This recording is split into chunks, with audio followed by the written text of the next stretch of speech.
今仔日8月23是823炮战纪念日，国民党的侯友宜甲鸿海创办人郭台铭拢伫金门做势。侯友宜是提出金门6大主张，要甲金门变做两岸经贸示范区。那郭台铭是宣布，伊要投入美金2000万，要成立金门和平倡议基金会。针对中国即马雄雄禁止咱台湾山野进口，郭文哲即马就苦劝对方，讲动作愈济，台湾人的心就会离愈远。咱那赖清德办公室是继续针对再生能源的法案这个问题，回应南亚的指控。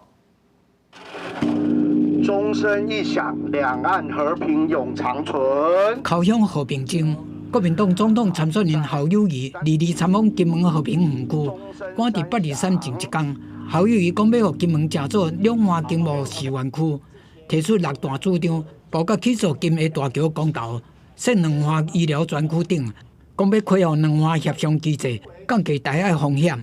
在中华民国宪法底下的9·2共识，我们要对等尊严跟大陆协商，然后同时可以降低台海冲突。鸿海创办人郭台铭嘛，伫同一天拜访金门来做伙拼场，由于金门县议长洪文典支持，阁陪伊走行程。郭台铭伫主流民意大联盟演讲时，宣布投入2000万美金，成立金门和平倡议基金会。要求北京爱尊重中华民国。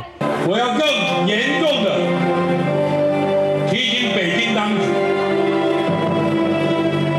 请正视中华民国存在的事实。季后是毋是伫金门共台？侯友宜讲，有缘拄到会小借问，明日会去拜访。民进党国民党来南投仁爱乡灾区访视，针对中国最近禁止台湾山野进口，讲出两岸沟通问题。这个就是不沟通，我也知道大家互相在出招啊，劝告中共当局的这个动作越做越多，只是让台湾人心跑得越来越远。南洋最近攻击民进党赖清德甲前立委赖景麟，20年前推出再生能源法案，是球员兼裁判，大挑立人才，不过赖清德竟办反击。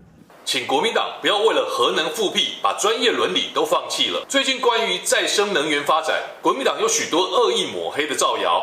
但世界批评国民党重伤日零产业，讲法案是伫马英九执政的时阵通过，迄阵泛蓝立委有到70%以上，若到确定日零讲做是道理，恐惊这个飞镖会倒射，飞转来拍着家己。